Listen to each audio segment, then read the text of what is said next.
Welcome to Finding Contentment, the official podcast of the American Institute of Stress. The goal of this podcast is to explore the science, psychology, and practical wisdom that can help us manage our stress.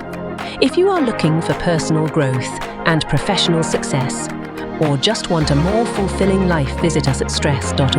And now here is the host and executive director of the American Institute of Stress, Will Heckman. Hey, greetings, everyone. This is your host and executive director of the American Institute of Stress. It's Will Heckman. I want to thank you all for joining us once again today in Finding Contentment. I want to ask you, if you're listening to this podcast, make sure you go to stress.org, subscribe to our magazines, and check out all the information we have about stress and related issues. And if you're watching us, I'm going to ask you to hit the like button. Make sure to subscribe below. Helps grow our channel. Today, we're going to be talking about something that is very important and doesn't get talked about enough, and that's the stress of loss. In fact, it is such an important topic. We dedicated our last issue, the entire issue of Contentment Magazine, to just this subject, because loss is a universal human experience. Yet its impact on all our mental and emotional and physical well-being is a deeply personal, often overwhelming. And also loss can trigger very complex stress responses. And these stress responses may manifest as, besides grief, also in anxiety and feelings of uncertainty, and often challenging one's senses of just stability and even your own identity. Understanding the stress of loss helps us to navigate the complexities with greater resilience, and by recognizing the emotional and physiological toll it takes. And we can develop healthier and coping strategies and foster very supportive connections. And we can work towards healing and growth. Exploring this topic opens the door, to compassion for ourselves and others during a time of profound change. Joining us today is my friend Tim Ringgold. Tim is a board-certified music therapist in Orange County. Tim holds additional certificates in hospice and palliative care, music therapy, and has been facilitating grief retreats since 2007. Because his own grief journey, which we'll speak about in a minute, Tim knows firsthand what it's like walking that road to recovery from grief. Tim is also the author of the book Sonic Recovery, Harnessing the Power of Music to Stay Sober, and he has also provided music therapy to thousands of teens and adults in residential treatment centers, and is a sought-after international speaker, having shared the stage with some of the top minds on the subject of music, the brain, and personal growth, including Tony Robbins. And Tim was the first person to give a TEDx talk on music therapy, and and is a former regional president of the American Music Therapy Association. And of course, we're proud to have him as a member of the American Institute of Stress. So please join me in welcoming my friend Tim Ringgold. Tim, thanks so much for being here, man. Appreciate it. Hey, thanks for having me back, Will. It's great to be here, and my dogs are so excited that I'm back with you.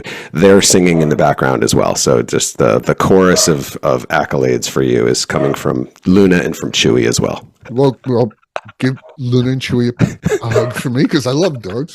I know we've talked about it before, but I think people need to hear how this all started for you.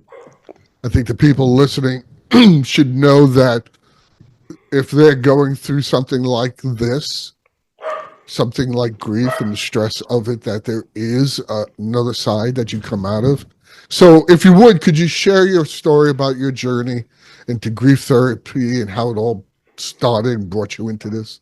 Yeah, sure. So as a young man, I grew up in a very stable I was very lucky, actually, that grief did not visit me. You know, my grandma passed away when I was 11. It was my first kind of experience of it.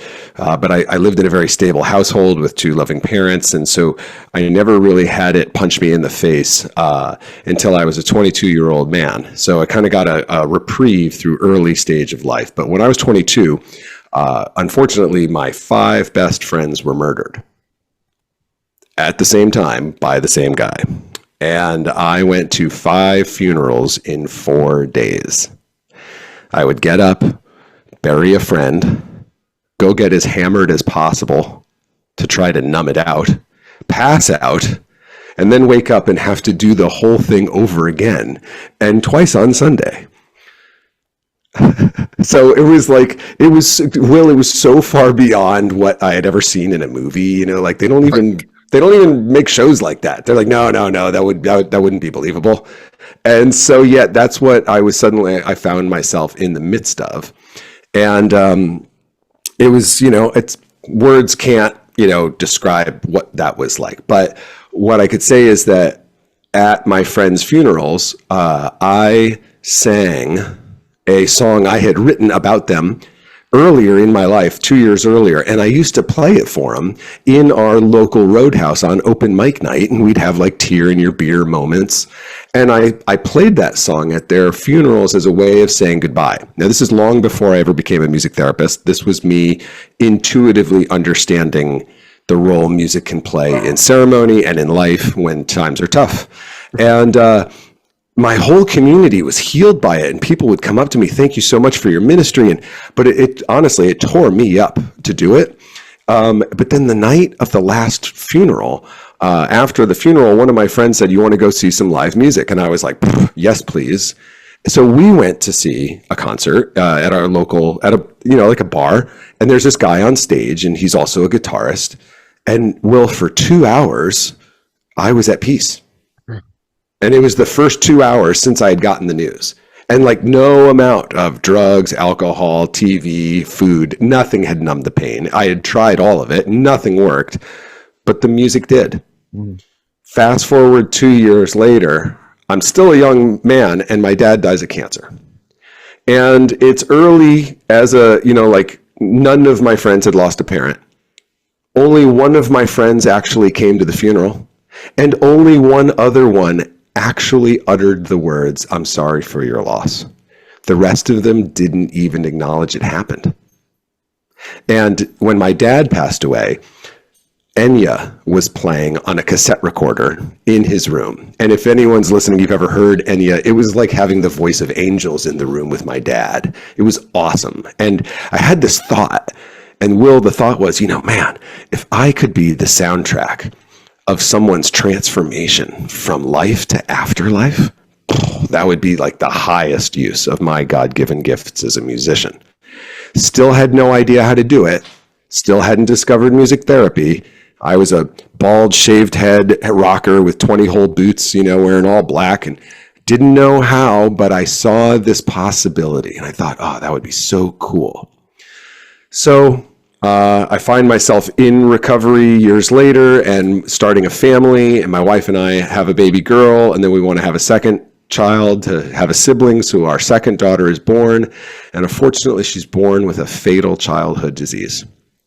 Nothing you can do. It's uncurable. We went through a clinical trial to try to save her, and she passed away 17 months later. But the day that her heart stopped beating, the birth song that I had written for her was playing on the iPod in her hospital room at that very moment. And I got to harmonize with my own song, and I got to sing my own daughter back into heaven. And that vision that I saw for myself and my future when my dad passed away, I was actually able to do that, not only with patients as a music therapist, but with my own daughter. And that was one of the most, tragically but beautiful experiences of humanity, because if there's one thing I've learned through this journey is that nobody gets out alive, as Jim Morrison says. Death's coming for all of us. And the other thing that's coming for all of us is grief. And there's three types of people out there: people who have grieved, people who are grieving, or people who will grieve. And so when I realized there's no way you can control whether or not you're going to go through these chapters, there is a way that you can literally make the best out of it. There are best practices, because the pain of grief is unavoidable, but the suffering is.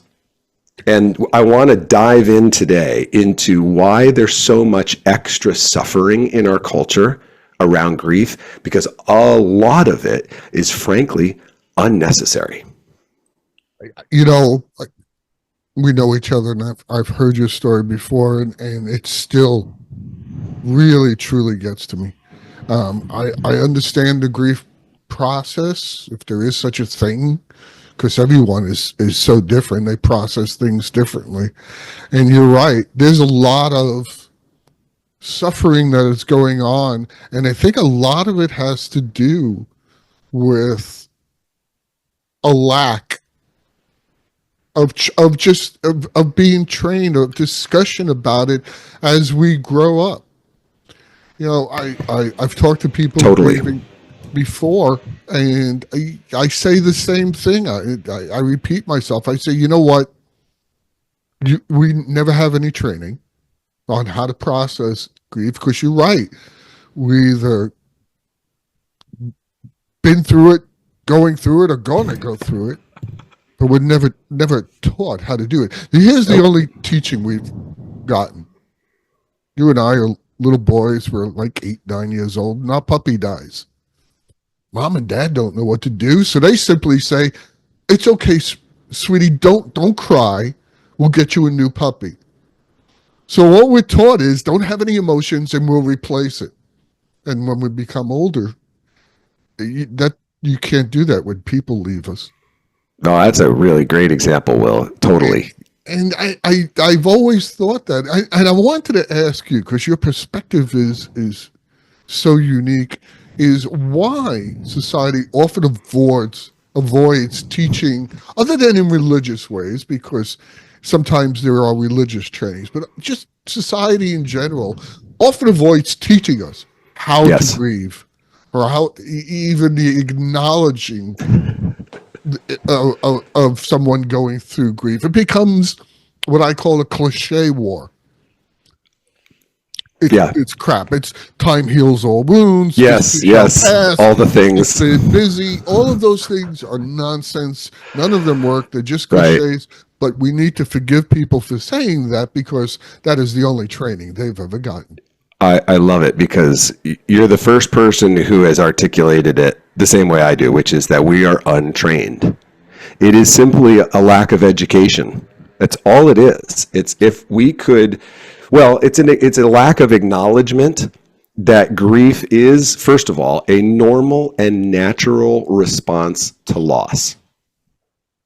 First and foremost, grief is not maladaptive. It's not unhealthy. This is a normal and natural response to loss. If you love and you connect with something, and then you lose that something, the feelings you're feeling are tied to the grief, the disconnection with that thing. That's what it is. And it's normal and it's natural, and it happens throughout the lifespan in many different ways. So if we could just start with an honest conversation so that people know what they're experiencing is normal, that would be huge. So there's two things. One is how to know what I'm going through is normal. And then the second piece would be how to talk to someone else who's going through it. Those two pieces right there, if we educated each other on that right there, that would solve just a tremendous amount of this unnecessary suffering. So yes, lack of training, people are just unprepared. So, and one of the reasons why is we live in a happy, obsessed culture.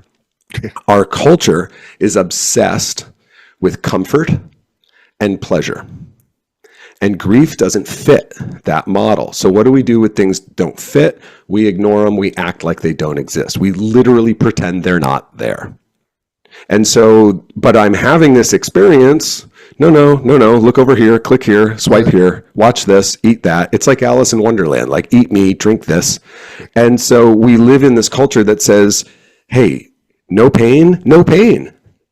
Like, we don't want you to feel pain. So here are 67 ways that you can distract or numb yourself on demand so that you don't have to feel pain, because pain serves no purpose. So we have an entire industry, in our culture, a tremendously large industry that is all about you not feeling any pain. So if that's the cultural current we're swimming in, and you're feeling pain, what do you go along with the current? So you do as you're taught to do. Everybody around you is swiping and eating and drinking, and they're doing all these things to distract themselves from this normal pain in order to not feel it. And so they end up in the unnecessary suffering because of the happy, obsessed culture you live in. Now, people, you got to remember, culture is if you were a fish, culture would be the water in the bowl. So you don't see it, but it impacts your health. And so our culture, and when I say our culture, you and I were having this conversation in the continental United States right now. So Western culture, it's not healthy in many ways. And one of the ways in which it's not healthy is this obsession with pleasure, convenience, and comfort. So this experience doesn't fit our model. And then the last piece I would say, the third one would be the unending stigma around mental health or anything that we're experiencing that isn't tissue related, right? So this pain is not from a physical cut, it's from an emotional cut. Doesn't fit the model. I don't know what to do with that. And as a man, I learned in kindergarten on the playground not to show my emotions, because if I do, I am fresh meat for the bully. Yeah. And everyone else knows, there's blood in the water. Little Timmy showed emotions. He's the weak one. Go for it. Best defense is a good offense. So men early on in their life learn on the playground, which is really like the prison yard, not to show their emotions or else. Weakness. Yeah. Or weakness, exactly. And then that gets machismoed into be the strong one. We try to reframe it into some sort of masculine thing, but really it's a fear of showing weakness, and it's a fear that if I show my emotions, I'm weak because I can't control them. And I put all that together, and you've got the mess that we have. These silent battles that are people are fighting. I agree 100%, especially what you said about pain. I've said to people, if there was a button on that table and I could push it and take all your pain away, I wouldn't do it, because you'll never get over it. Unless you have that pain, you're never going to get through it. It's just always going to be there. So the pain is it's what we use to help cure ourselves going through back to whatever that new normal is going to be for us. And you yourself should understand that many people go, you're right. We in society, our society around us, no, we can't deal with this. I can't deal with this. And they end up doing something bad. Take a drug, start drinking. All the things that you should not do when you're in this much pain and in a psychological or a mental state that you're so hypersensitive in. You should not be doing those things. First thing we go for. Yep. Instead of talking to a guy like Tim Ringgold. Yeah. The other thing I wanted to talk to you about, and it's very common, at least of what I've seen. You've seen certainly a lot more than I have, but is people get frozen. They kind of get stuck in their stress and their pain, and they can't find their way out of it. And I've experienced and watched other people go through this. What do I say to them? Yeah, that's a good one. Yeah, this sense of, I love that you use frozen, first of all, that word, because when I lead my retreats, when people come in, we start in the evening, we have dinner, and then we have an evening session. And when they walk in the room, they look frozen. Their facial affect looks frozen. Their body posture looks frozen. And they're emotionally frozen in time. And they froze the moment they lost their loved one. And it could have been weeks, it could have been months, it could have been years. Yeah. And it often is, because this is a marathon, people, not a sprint. And they come in frozen in their grief. And then I watch them thaw over the course of the retreat. And they watch each other thaw as well, because I kind of plant the seed. It's a community-based healing. We heal each other as a species. So it's this beautiful transformation that takes place, and I can see people thaw, but I see them come in, and that's the word I always use, is that they are frozen. And, being stuck, feeling stuck in your grief is really common. And it's common because of the reasons we've already outlined. People don't know to lean in to the feelings they're feeling. No one's educated them that that's normal. Oh, and there's a couple of other things about it and we'll get into as we're talking, that you can look for as signposts of progress, and that you will heal from this actually, but it will leave a scar. Yeah. So the idea that I'm probably always going to feel like this, then they allow themselves to always feel like that. And if someone could just tell them, you know what, you're actually a self-healing machine as a human, and humans are incredibly resilient, and humans have been living an incredibly difficult existence on planet Earth for our entire experience, and we've been burying each other the whole time, and we're still here, which means we're meant to heal from this. Otherwise, we wouldn't be where we are.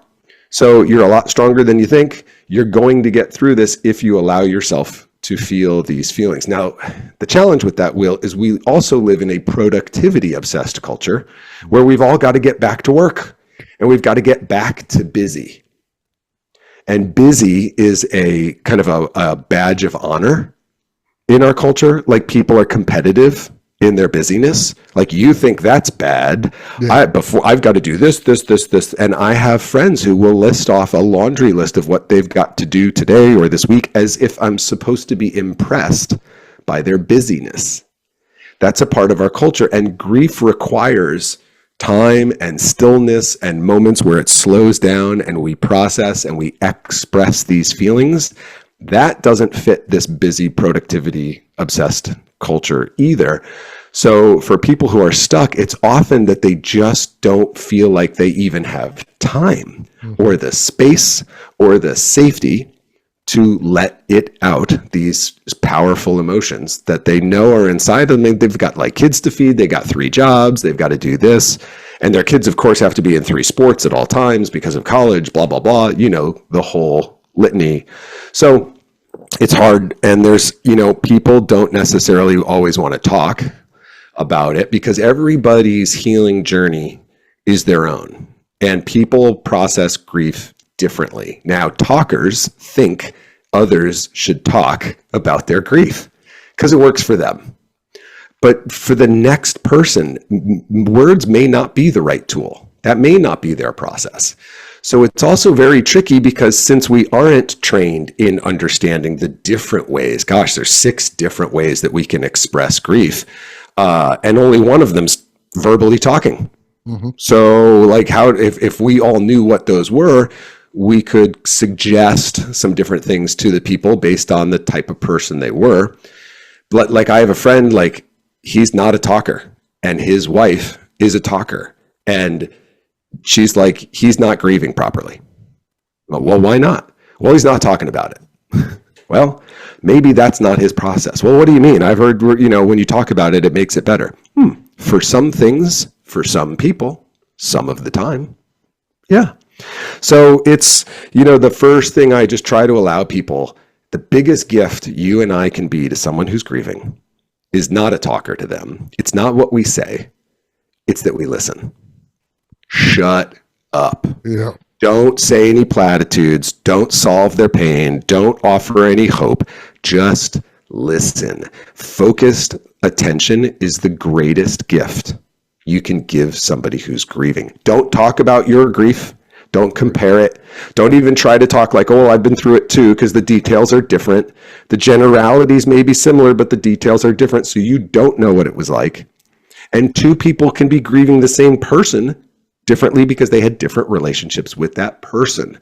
So the best thing you can do to anybody is say, listen, when you're comfortable, if you want a sounding board who's not going to try to fix this or take it away, I'm a really good listener. I'd be honored to just listen anytime you want, anytime you're ready. And just that invitation, leave that there and never worry about it. Because people have come back to me and said, I never took you up on it, but it was so comforting to know it was available.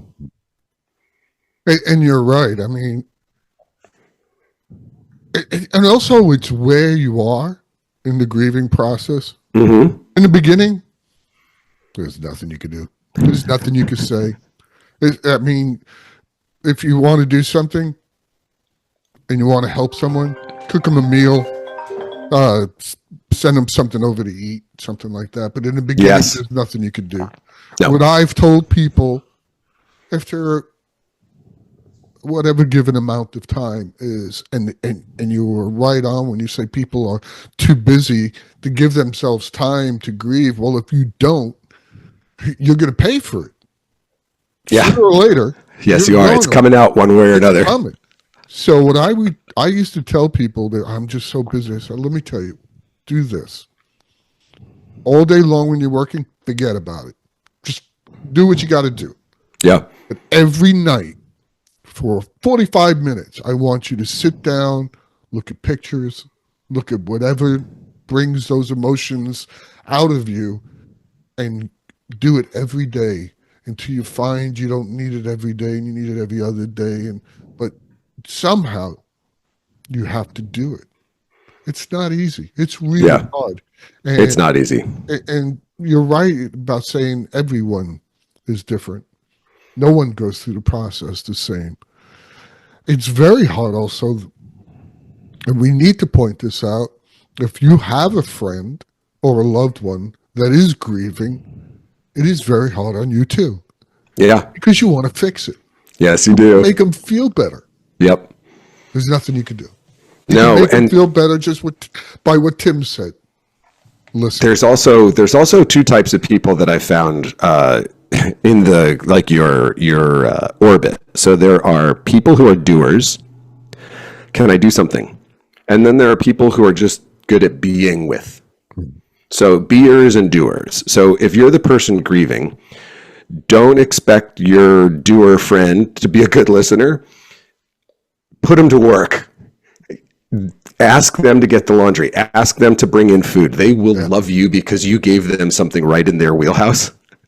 Because there are people who are very good at that. And you need help with that. Like your brain is not working. You're in like an autopilot mode early in grief. You do need meals. You do need the house cleaning. You do need laundry. You do need support. Someone take my dog or my cat to the vet.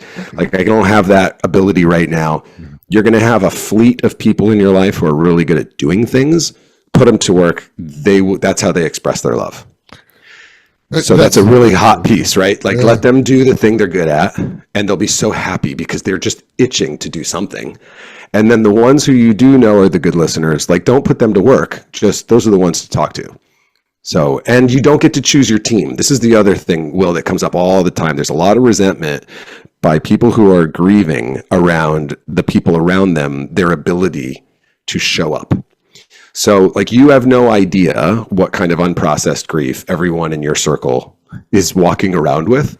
And when your grief goes off, it may be tripping the switches in them and triggering unprocessed grief in them that you're not aware of. Mm-hmm. So you will have people in your circle who disappear during your grief journey and you won't know why.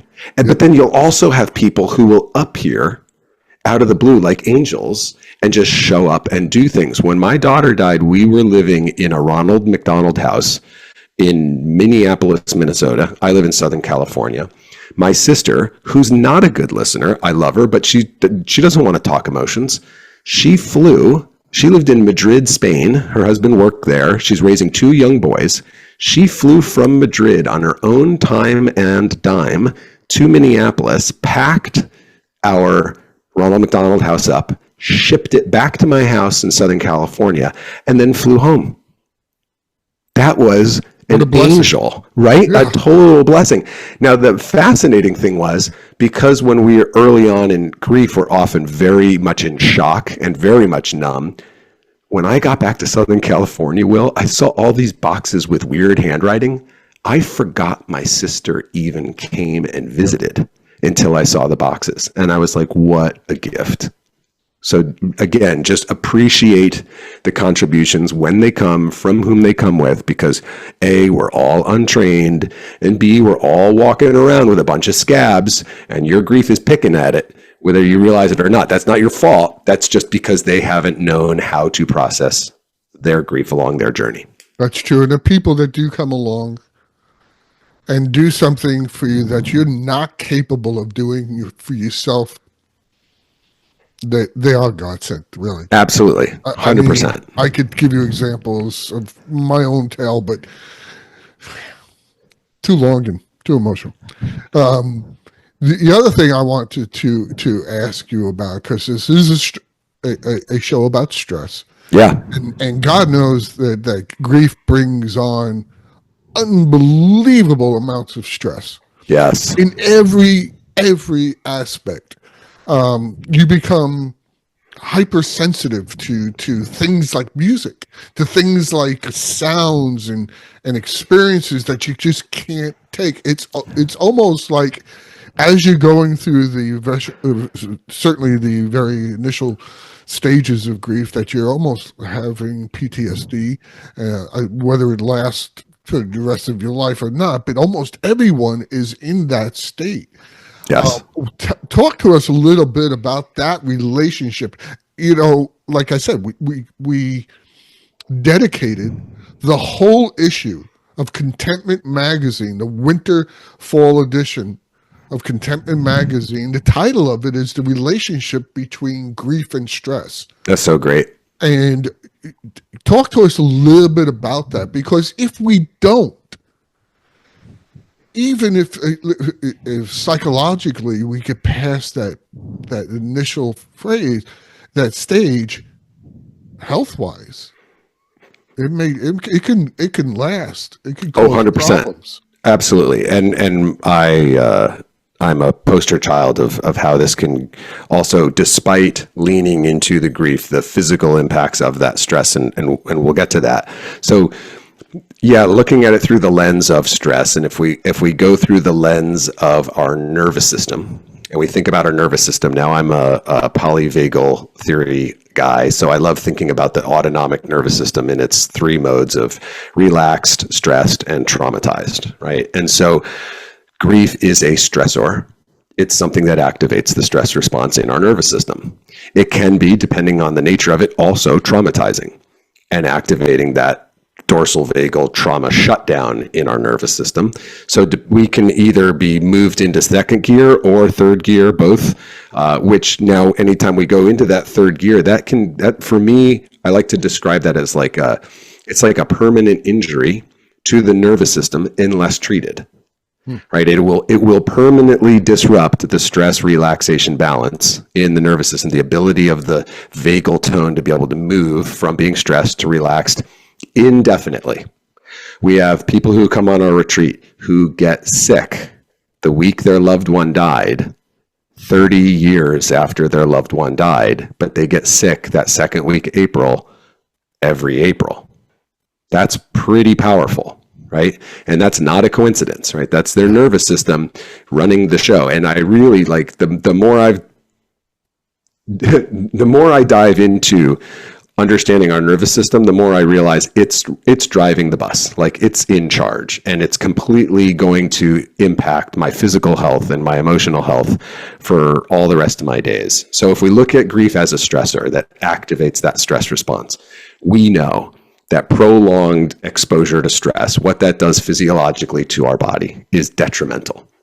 If we think about the four killers that take out humans, most commonly being cancer, heart disease, Alzheimer's, and diabetes, we know that exposure to chronic stress or prolonged stress, it's like pouring lighter fluid on any of those campfires, right? So we know that intellectually we understand that. And so it's really important for us to add grief as one of those stressors that, if not regulated, causes chronic stress. And what does chronic stress then cause, right? And so then we have to think about the impact on our immune system, because of that systemic inflammation that's occurring from all of those stress hormones being out of balance and having too much cortisol and too much adrenaline in the bloodstream. Now we are chronically inflamed and our immune system is not operating at its normal 100%. So we're at risk for things we normally aren't at risk for, catching. And then chronic diseases or chronic conditions become exacerbated or may become exacerbated during the grief cycle. Because for many of us, we were also caregivers prior to going through the grief, and our own needs were unmet during that caregiver chapter when we were looking at our loved one first, and we weren't paying attention to our own body. So we were kind of ignoring our own health issues because, well, frankly, the fire over there was bigger than the fire over here. And so suddenly our loved one dies, and now our body, all those things that were left ignored, they come home to roost. So I'll give you an example from my journey with my daughter, Bella. I was Bella's caregiver, and when she was in the hospital, she was in the ICU for 99 days before she died. Now, the ICU, the room that she was in, is a 10 by 10 room full of machines, and she's full of tubes. I'm in that room for 12 to 14 hours, 5 days a week, and about 8, probably 4 hours each day on the weekends. I have to be emotion free because I have to gain the confidence of the treatment team to speak to me like part of the treatment team and not be the emotional parent. So every morning I had a prayer practice where before I would go into the hospital, I went to this park and I would sit on a bench and I would pray and I would say, "Dear God, hold my fear for me.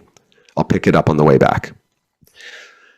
So that I could walk into her room, not get any fear on her, because I know she's looking to me for emotional cues, not getting any fear or emotions on the clinical team so that they could talk to me and listen to me, because they would, in that 3-month period or 3+ month period, they cycle on and off of rotation.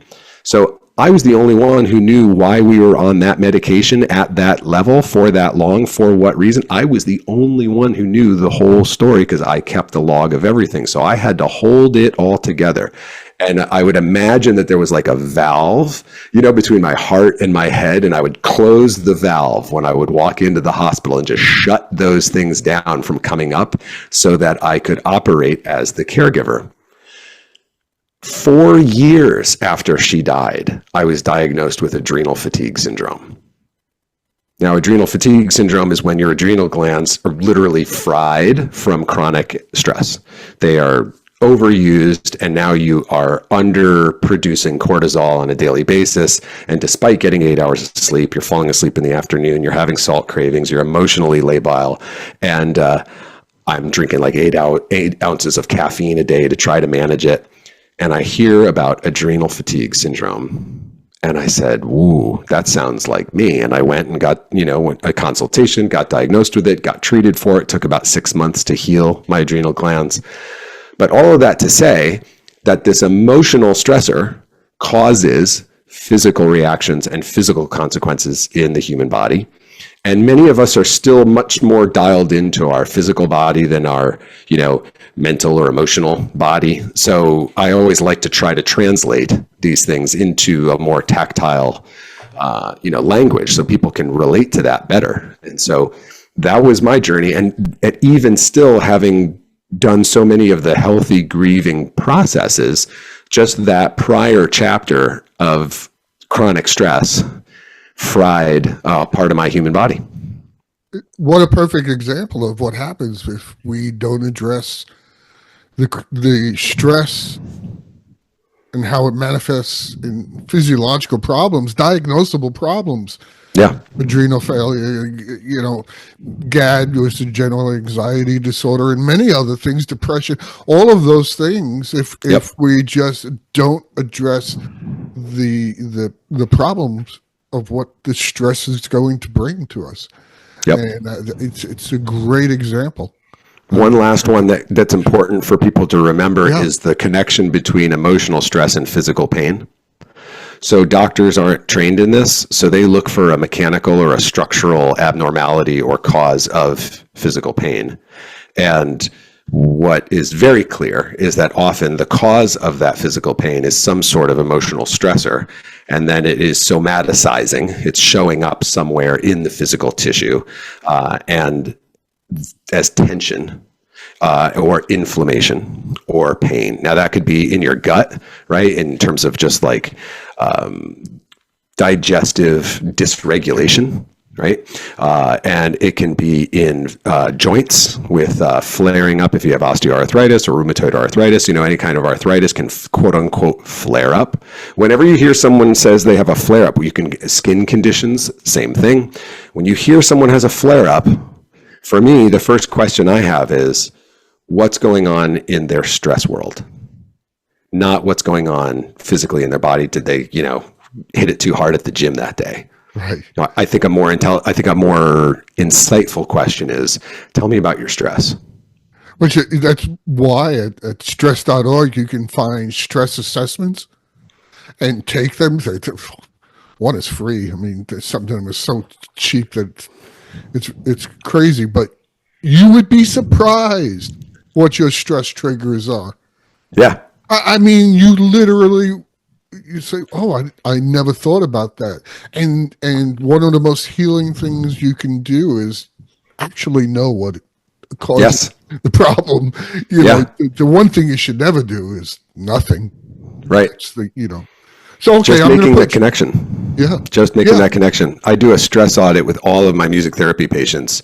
And when you're feeling stress mentally, where do you feel it physically? What's your hot spot? And they look and they know. They're like, oh, I'm a teeth grinder, or my neck, or my shoulder, or my stomach, or my legs, like head, shoulders, knees and toes. Like, it's hilarious. Like, everybody, like, I would say, no joke, out of 100 people I ask, what's your hot spot? 99 of them, they know right away. One of them's like, I don't know. And I said, okay, well, as you listen to the rest of the group, like, check in. Your body will tell you. And then they make that mind muscle connection. And they're like, oh, I didn't realize, that my mind and my body are just two sides of the same coin. That's right. I talked to a nurse the other day and just was talking. She's a wife of a friend of mine. And she told me something that surprised you. She says, she works in an ER room. Okay. So 85% of the people come in for a gastro problem. What? It's not broken bones and no. Interesting. It's like gastro and I said, oh my God. So what do we do? I mean, so you're going through you're overwhelmed by grief. Yep. What do we do? I think somebody like me anyway. Yeah. If we had I'll do this, then do this, then do this. Yeah. Just having that list to go down is comforting in itself. Yeah, absolutely. What is that list? What do we do? So there's kind of like two lists I have, and one of them there's kind of like 5 ways that we can express this emotion. So emotion meaning energy in motion. So and express meaning squeeze out. How do we move this energy out of our body in a healthy way, right? We can talk it out. Talking is challenging because it requires being able to translate what we're feeling into English, but that's helpful because from communication comes clarity. So anytime we have to speak speak a thought into a sentence, we have to clarify the thought just to turn it into coherent English. So oftentimes just us talking it out and us hearing ourselves clarify the issue into English helps us get some sense around what's going on for us. Who we talk to, your peers are untrained. So if you have a peer in your life who can listen, God bless you. take them out, cook them, feed them, do something, take care of them. Don't push them off, because that's kind of, a special thing to have. Professional support is out there. Look, as therapists, they put us through thousands of hours of clinical supervision before they turn us loose on other humans, because it's so easy to take it personally. So working with a professional is really great, because they're trained not to do that, and at least to recognize when they do, and then they have conversations about that with their peers. But then there's also spiritual direction. If you have a spiritual practice, I highly recommend spiritual direction, because I'm not here to convert anybody into any belief system, but I will tell you, having a belief system is a game changer for a lot of people. It is a huge coping mechanism in the grief journey, and being able to explore empowering contexts, empowering beliefs in this setting. What will help you cope? Do you know it to be the truth? No. But if you believed it, would it provide you comfort and functioning ability through this journey? Yes. You might want to try that on. So for me, like, faith in anything, it's not a matter of proof. It's a matter of, it's like a test for functionality. Like, if I believe that my loved one's in a better place, will that help me get out of bed in the morning? Will it help me get through the day? Will it help me be able to fall asleep at night? If yes to all three, whatever that belief is, honey, go with it. Yep. I don't care what the details are, but like, that is a big piece. So that, can include, so we can say talk it out, we can say pray it out, which would be just outward expression of those thoughts again to something beyond ourselves, writing it out, journaling. Now, you can journal just yourself. You can also journal to your loved one, and you can journal to God, whatever that looks like for you. Insert noun here, and be open to them writing back. Now, again, do you know if it's them? No. Does it matter? No. Have people taken great comfort in that? Yes. Did I just have a man on the retreat that I led this past weekend write to his wife with a question that he had burning in his soul since she died, and she answered it? Yes. And he said candidly, do I know whether that was her? No. But it felt authentic. It didn't feel phony. It felt real. And that was comforting. And I was like, brother, go with it. That's really great. And now if you're not comfortable doing that, don't do it. This is like a buffet. Just grab what you feel like you could try and go with that. And then in addition to that, exercise. Work it out, like literally, physically work it out. Like, this energy is stuck in your body. When Bella died, I didn't cry after the day she died, unless I was on the treadmill. Will, when I would go to the gym and go running, all my pent up emotion would come out while I was running, because I was literally moving all that energy back and forth. I started crying. And you know what the good news is? Tears and sweat look identical. And then cathartic. It's very cathartic, very cathartic. And we know from the literature that exercise does as good a job for treating depression as SSRIs. So we know that there's a very healthy component to exercise. So move your body, get that energy moving out of your body. Laugh it out. Like, no joke, watch comedy. Because laughter is an embodied experience. It gets us out of our head and into our body. And comedy is just finding the absurd in the ordinary. Comedy is a phenomenal resource. Laughing is a huge coping skill. My family, I grew up in a family with gallows humor. And the joke was, well, if I didn't laugh about it, I'd cry about it. Right. Right. And then the last one I would say is play it out. And that means like exploring your relationship with music and play, because play is very healthy, and it's what all mammals do. All mammals play when their needs are met, and humans play the most out of all mammals. Now, adults stop playing and turn all their activity into work. We go to the gym and we work out. When we're a kid, we go out on the playground. Notice the difference in the words, but it's the same activity, right? So music that is inspiring to you and uplifting and comforting, listen to that. Music that's too much, don't listen to it. Yeah. For you, no music may be the right thing. There's certain music you can hear right now. There's certain music that's just too triggering. Great, no problem. You'll know right away what music's centering you and what music's overwhelming you. And it doesn't stay there. No, it doesn't. I mean, right now, You may be in a place where I cannot listen to music. It's just too overwhelming. I'm too on edge. Next week, you might feel a little different. That's right. So That's right. Keep poking at it. Try it, and sooner or later you'll see it. I wanted to say something to you, what you brought up about finding solace in religions and beliefs and things like that. Yeah. Even if you don't, you might find a lot of help in embracing just the ritual part of it. Yes. My Glad you brought that up. particular religion has a lot of ritual that has to do with the grieving process. I happen to be Jewish, and it is very specific. And because it's so specific, you need to do this, you need to do that. There's a tradition of part of it of grieving in silence, part of it being uncomfortable, part of it, there's rules and things like that. It's embracing the ritual itself. Yes. Sometimes takes you out of having to make a decision on what am I supposed to do next. And that can be helpful. Very, very helpful. And so just creating rituals around grieving, not only for the holidays, which is extra important, but just for the regular days. Rituals provide a structure. And human beings, our brains need structure to lean on, because otherwise everything is chaos. So when you have a structure for something, I get up and then I go do this, and I do it in the following way. First I do this, then I do this, then I do this. It provides a structure that you don't have to make decisions on.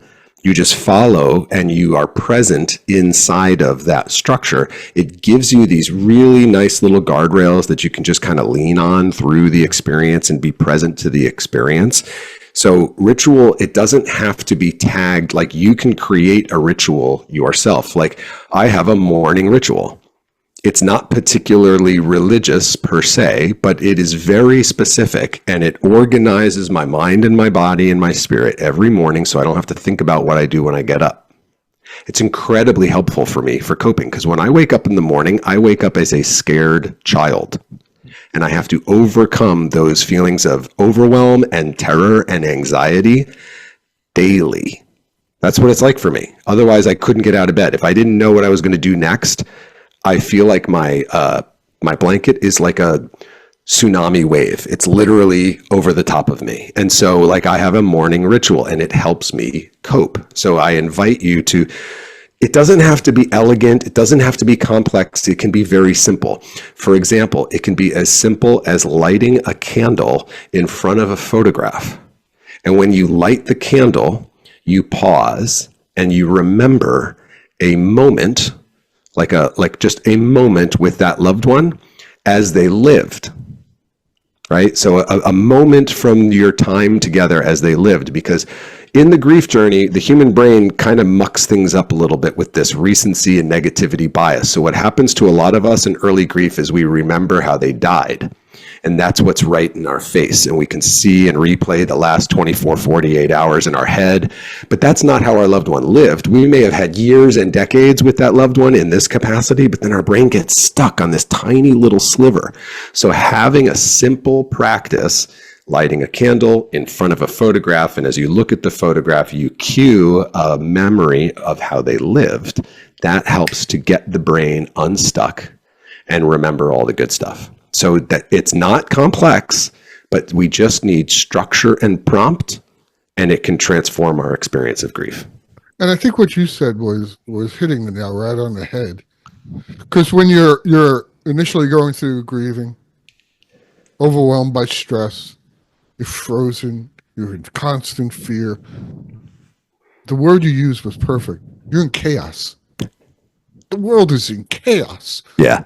You wake up, you look in the mirror, it looks like the same person, and you do not feel that like that person anymore. Yeah. You just do not. Your whole identity changes.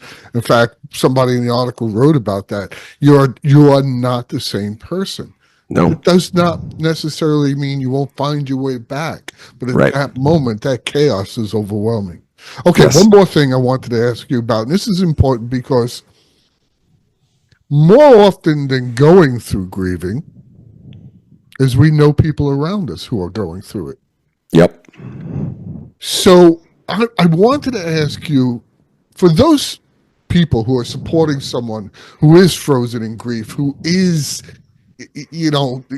in chaos, how do we provide some meaningful help without overstepping or unintentionally causing more harm? Because you don't, like you said, and like I've said, you don't know exactly what they're going through. Yeah, that's great. It's great. How do you help, right? Because you're on the sideline, you want to do something, and you're not sure. Guys want to fix everything. Oh, 100%. 100%. If you're going to offer support, make it specific. That's one thing. So what that looks like is, instead of saying, if you need anything, let me know. Yeah. Instead of saying it like that, it's more like, can I drop off dinner one day this week? Hear the difference, right? Yeah. That's like really specific. And because the grieving person's brain is not functioning at full capacity, it's like ratcheted down. It's in like safety protection mode. So it's not capable of handling its full life at its normal level. So simple things become overwhelming. Simple thoughts become overwhelming. Simple emotions become overwhelming. So keep it really simple and keep it really structured in some way like that. Like, hey, I'm headed to the grocery store. You need anything while I'm there? Like, what's missing in the fridge? Like, look in your fridge right now. What do you need? I'll drop it by. Awesome. Yeah, keep it, especially for guys, just keep it really simple. The other thing I would say, one of the things not to do is, like, don't minimize their pain. Like, we already joked about this, but avoid the platitudes. Right. Don't try to reframe it. Don't try to say, everybody's been through it. At least they're in a better place. God loved them, needed him so much, he brought him back. Like, all that stuff, just like please filter that. Well-meaning doesn't mean it's not painful or hurtful when it's received. So, like, just ignore all those things to say. And one of the greatest things, a guy I know said to me, he wrote to me and he goes, I don't even know what to say to you. Yeah. I want to show my support. And it was like, brother, I don't even know what to say to you, ... And I was like, that was the best thing you could have said, because there's nothing for you to say, but here's what I need. If I call you, will you just listen to me word vomit and like not solve it for me? No, that makes me uncomfortable. Okay, well, I'll tell you what, can you bring me food on Thursday? Yeah, right. and you know what about that? If you do that for someone, you bring them food or something like that. Yeah, there's a real good chance they're not going to remember it. Yeah, they're just not going to remember. Their mind is not in the place where, oh God, when I was going through a bad time, Tim brought me a turkey. Yep. You know what? Don't worry about that. That's right. Please don't keep score. You'll remember it. Yes. And that's all that really counts. Yeah, 100%. And Tim, this conversation needs to be had a lot more often, and with younger people. One of the big things about grief, and you'll excuse me if I say this because you are the exception. You must realize that you went through a lot of grief as a young man.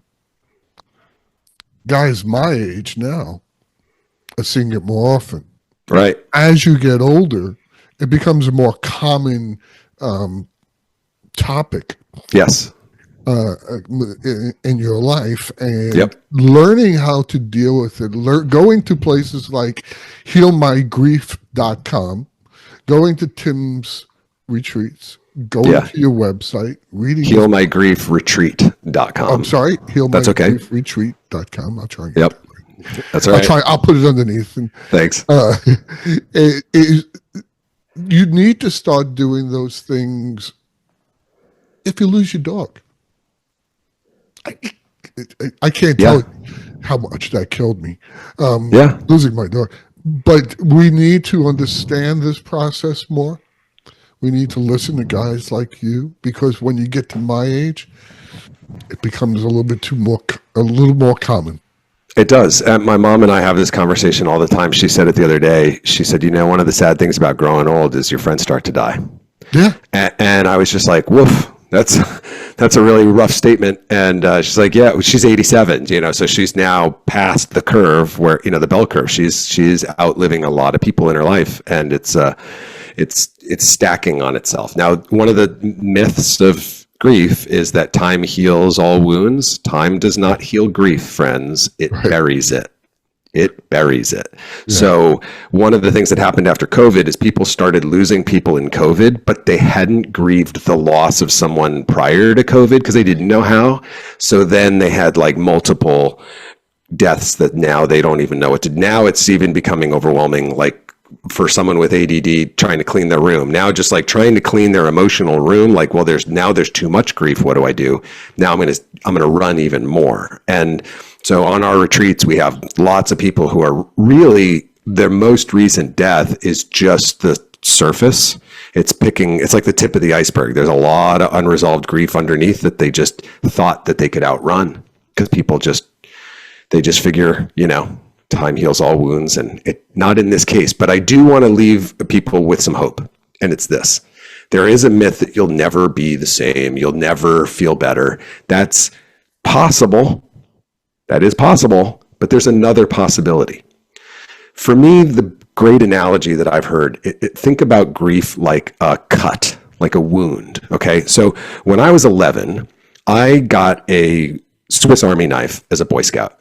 And within about 5 minutes, I put that Swiss Army knife thunk right through my thumb. In no time, right? Like slunk, right? Oh, whoops, that wasn't supposed to go there. Boy, did that hurt, and boy, did that wound hurt. Right? Now, if I ignored the fact that I had gotten cut versus wash the cut and clean the cut and care for the cut, two different trajectories for that cut. Yes? Yes. Makes sense to us, right? Great analogy. Grief is an emotional wound. Now, if we feel the feelings, lean into the feelings, express those emotions, that's us. Those tears, that's washing the wound. Your tears are literally cleaning the wound so that wound can heal completely. It'll leave a scar like I still have on my hand, but there's no pain associated with me touching it or talking about it. Yeah. And that's my journey with my dad. That's my journey with my daughter. That's my journey with my friends. I have scars, but there's no more pain. And I want to leave people with that hope that if you do go through the process of healing your grief, you can be in a place where you are pain-free and you can still have your memories, but they don't hurt. That is what's possible when we heal our grief. And I'll go one further. You'll get to a point where those memories are happy. Yeah, and 100%. Make you feel good. And look they will make you feel good. To sitting down and talking about that person. Yes. Tim, most of the time we end the show by asking my guests what they do when they're feeling overwhelmed by stress and things, but I think I know what you do. But tell our listeners, what does Tim Ringgold do when he's having that stress gets overwhelming? I reach for music. I know. I reach for music, and He's whatever really music, too. I appreciate that. It depends on the moment, what I need, but that's the beauty of music is it's an ocean that's wide and broad, and reach for music because from a stress standpoint, your favorite music turns off the stress response in your nervous system in 9 minutes or less. So it is a really fast way for you to regulate your nervous system and to get back into your creative and collaborative headspace rather than your reactive and combative headspace, because that's where you go when you're stressed. And if you want to solve life's problems, you got to be creative and collaborative. And the fastest way for me between breath and music, I'm good to go. Thank you, Tim. Thank you for all the advice today. If you're listening to this and you're going through a really tough time, look at that guy over there. He's gone through a really tough time. We're seeing a smiling, happy young man who's found happiness again, and so can you. I would suggest you read, again, this Contentment magazine. It's the winter-fall issue of 2024-25, all dedicated to this subject we talk about today. Tim, thanks again for joining us. I really do appreciate it. It was great being with you, Will. And I think I've convinced or twisted his arm, Tim, to do a webinar just about this for us. So if you go to stress.org, look at events, look for an upcoming webinar, and that's going to do it for us today. And I want to say that, as I've said before, stress isn't the same for everyone. So there is no one way or one tool or one strategy to help you manage stress. That means, please join us next time as we explore more about stress management strategies. It's been your host, Will Heckman, wishing you all a good day.